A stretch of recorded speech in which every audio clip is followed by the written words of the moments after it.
as I promised the other time in the previous video, that we will be continuing with the National Congress of the British West Africa, which is what the founding members, how the role were shared, or the function were shared among the great leaders, and then the objective they were pursuing.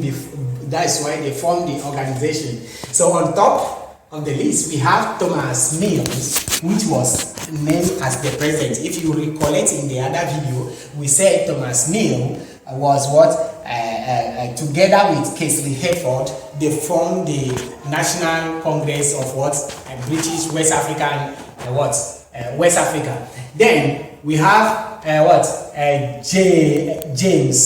Joseph Ephraim Casely Hayford, Joseph Ephraim Casely Hayford as vice president. Then we have Dr. Nanka Bruce and then McCarthy, which are joint secretaries. When we say joint secretary, one is the secretary general and the other one is vice. So in the absence of one, the other one take over. Then we have what, Kote Papafio, and then Harry Van Heim, which were what, joint treasurers, those who are in charge of what, keeping money. As you know, every organization, there is money under it to carry out the activities. So Papafio, Kote Papafio and Henry were the treasurers. One is the vice, the other one is what, the major one. So in case they needed fund or monies to carry out the activities, these are the people in charge. So this is how the thing look like in terms of what, the hierarchy or the leaders of the Congress. Now we come to objective. The objectives of the Congress, as I said it earlier, every organization has what, an objective, and an aim, or a target, a goal, something they want to achieve. So these are some of the objectives. They say they form the organization to ensure the inclusion of educated people in the Gold Coast administration. We learned earlier, you learned that when you go to basic 6, you talk about what, the colonial administration system. We have direct and indirect rule. We realize that you learn that the British, they adopted the indirect rule. And what does the indirect rule mean? They bring in on board all the native leaders, I mean the chief or the king or the queen mothers, who help the British perform their activities. But unfortunately, those that went to school, the British exclude them. They say they shouldn't participate in decision making. So this union was formed to ensure the inclusion of educated people in the administration.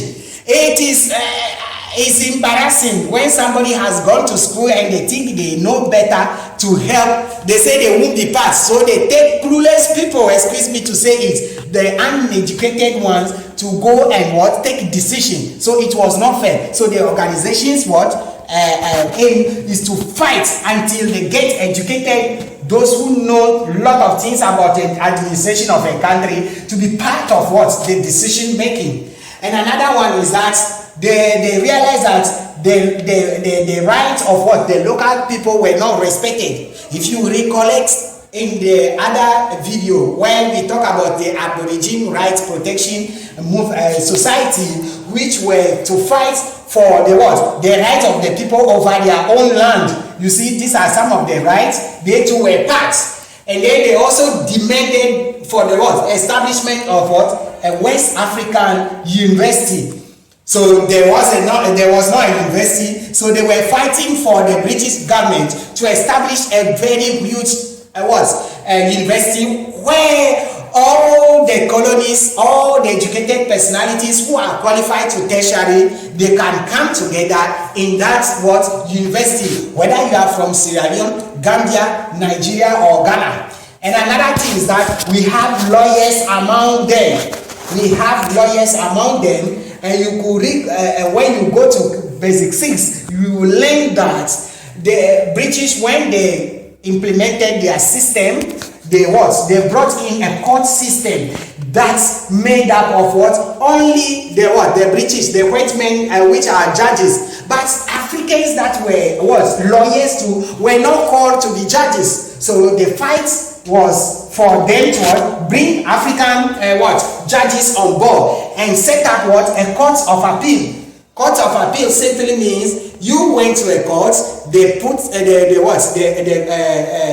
the outcome of the court. Maybe when you are not satisfied, then you go to the court of appeal so that they will do another judgment for you until you are satisfied. And then another one, finally, these are the most important things. They demanded for rights to vote.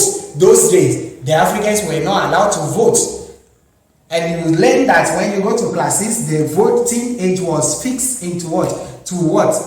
21 year old. When you are 21, then you'll be allowed. But it was not giving the opportunity to everybody. So the organization of the Congress fought for the rights of the citizens or the locals to also vote and choose their leaders. This is it. As usual, we'll be having what?